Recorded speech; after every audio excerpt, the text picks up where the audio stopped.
Fenomena menyusui suami belakangan menjadi topik hangat di berbagai forum keluarga dan media sosial. Sebagian menganggapnya sebagai bentuk kedekatan emosional dalam rumah tangga. Sementara, sebagian lain memandangnya tabu atau bahkan menyimpang. Di tengah arus informasi yang cepat dan seringkali tak terverifikasi, praktik ini sering dipersepsikan antara mitos biologis, fetis seksual, dan bentuk kasih sayang natural. Namun, di balik kontroversinya, praktik ini membuka ruang diskusi yang lebih luas tentang makna keintiman, kesehatan emosional, dan dinamika psikologis pasangan menikah. Secara ilmiah, menyusui dalam konteks apapun berkaitan erat dengan pelepasan hormon oksitosin. Hormon ini sering disebut the love hormone. Dr. Kerstin Ufnas Moberg, pakar neuroendokrin dari Swedia, dalam bukunya The Oxytocin Factor tahun 2003, menjelaskan bahwa oksitosin memainkan peran penting dalam membangun rasa tenang, kedekatan, dan kepercayaan antar individu. Proses sentuhan kulit, pelukan, atau stimulasi lembut pada payudara memicu pelepasan hormon ini. Hasilnya, tercipta rasa rileks dan keterikatan emosional yang kuat.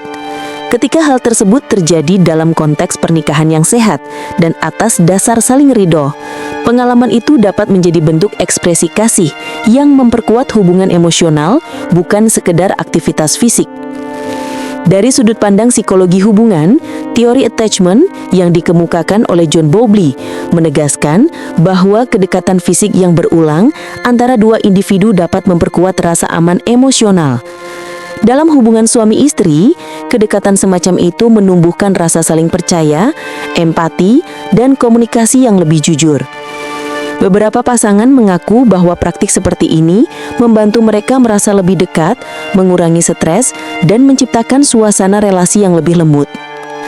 Efek psikologis tersebut sejalan dengan fungsi oksitosin yang menurunkan kadar kortisol, hormon pemicu stres.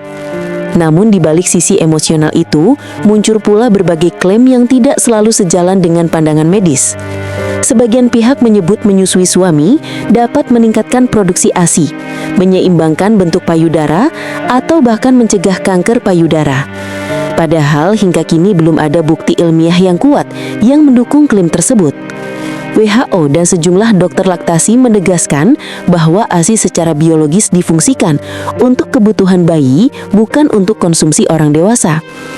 Mengalihkan fungsi itu tanpa alasan medis dapat menimbulkan risiko kebersihan dan infeksi, terutama bila dilakukan tanpa memperhatikan higienitas dan kondisi kesehatan ibu.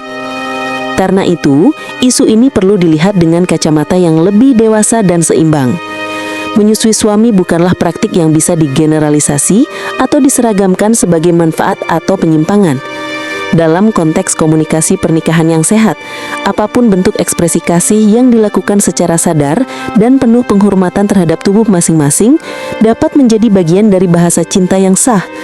Namun, glorifikasi berlebihan, apalagi mengklaim manfaat medis yang tak berdasar, hanya akan menyesatkan pemahaman publik. Pada akhirnya, tubuh manusia adalah wilayah pribadi yang suci dan perlu dikelola dengan kesadaran. Bila suatu pasangan memandang praktik menyusui suami sebagai bentuk keintiman emosional, biarlah hal itu tetap berada dalam ranah privat yang penuh etika dan komunikasi.